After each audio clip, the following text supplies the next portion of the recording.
Hey, how is everybody doing? Came back for a second video. I feel like the whole world needs some serious feasting on the word. That's all that is.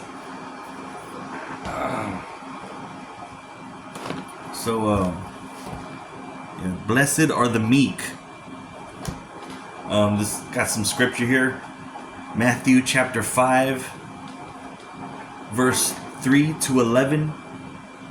Blessed are the poor in spirit, for theirs is the kingdom of heaven. Blessed are they that mourn, for they shall be comforted. Blessed are the meek, for they shall inherit the earth. Blessed are they which do hunger and thirst after righteousness, for they shall be filled. Blessed are the merciful, for they shall obtain mercy. Blessed are the pure in heart, for they shall see God. Blessed are the peacemakers, for they shall be called children of God. Blessed are they which are persecuted for righteousness' sake, for theirs is the kingdom of heaven. Blessed are ye, which men shall revile you, and persecute you, and shall say all manner of evil against you falsely for my sake. Man, it feels like I don't know, in my opinion, it feels like we just been through like a war or something over this course of this past month, and this whole rapture deal that unfolded.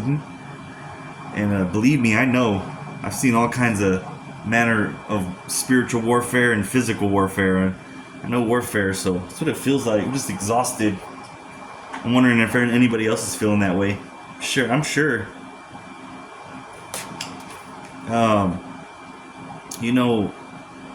You really got to be as wise as a serpent and as gentle as a dove. And the path, I don't know, every day I see the path it really is narrow. I mean, there's times where I'm humble enough in the day where I'm just like, I question, is like, am I going to make it? Like, quite honestly. And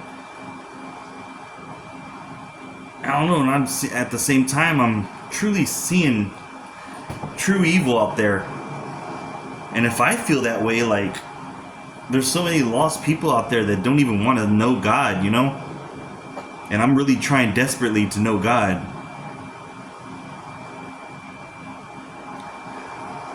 But speaking on being meek,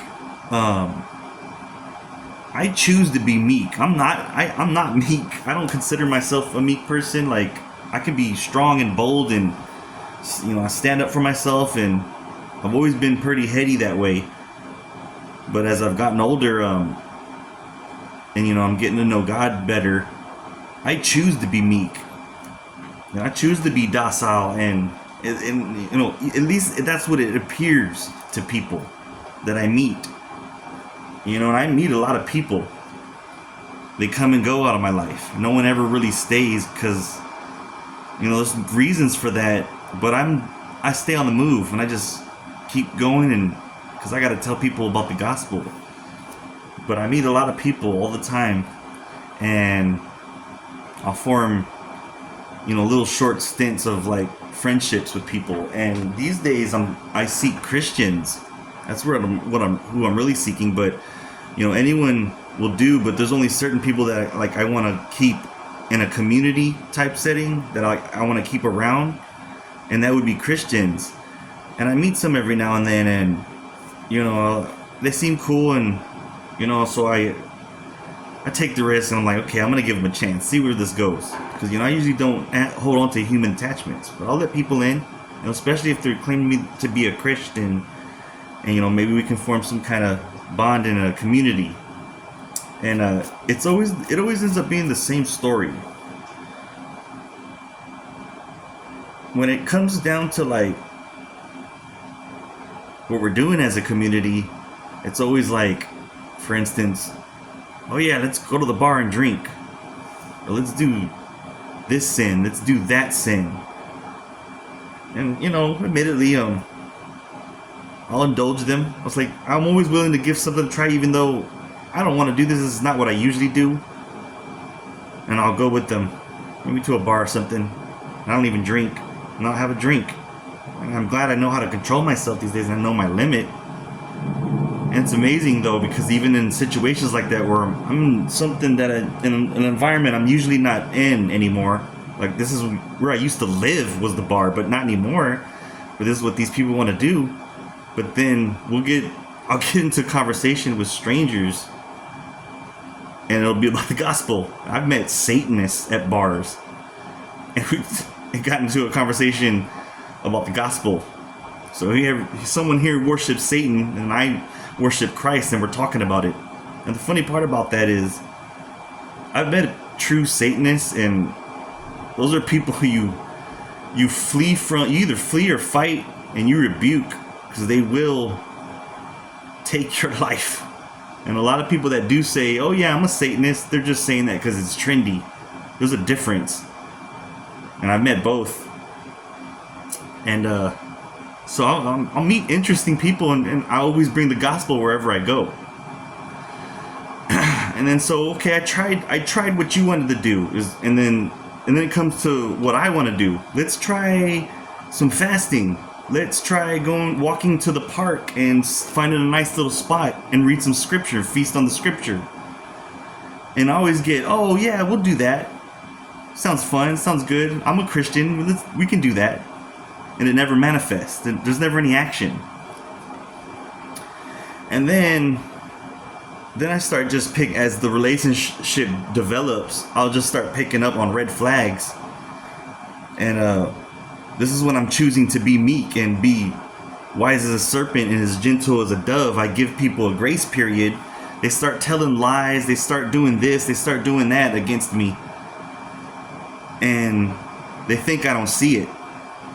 But I do. I just don't say anything. So they think they're getting away with it. And the whole time I'm taking receipts. I'm building up receipts. I'm taking accountability. And I'll just give them a grace period for self-correction. See where they're going to go with this. Treating me this way. And, I only take so much. I only allow being a doormat for so long. And then eventually I'll call them out on it. And they act so shocked. Like they haven't been doing this for months already. And then they play aloof. Oh, what are you talking about? But I got receipts. You can't lie to me.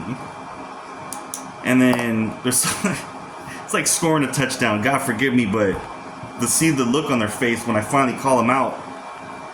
And then the next phase of this relationship that's when the ghosting starts. When they realize, oh, this person has been holding me accountable for my actions this whole time. And I really have nothing against them because I was good. I'm not perfect. I'm a sinner, all that good jazz. But when I meet people these days, I really do try to treat people how I want to be treated. And so, I just stop hearing from them. They come, and this is why people come and go. And this has been definitely happening a lot more since, I'd say 2020, is when a lot of these relationships started going this way. It's a pattern now at this point. I recognize it. And it's crazy. So, you only tolerate being a doormat for so long. Yes, we choose to be meek. But, there's always there's a moment to stand up for yourself too. You can only take so much. And you can stand up for yourself with tact. I never viciously attack anybody or, a lot of times I let some of the craziest things go, like things that I could take people to court for and probably make millions because of the things they do to me and the way they abuse me. But I let it go, and I just get blessed in other ways. And I pray for them, and then I let it go.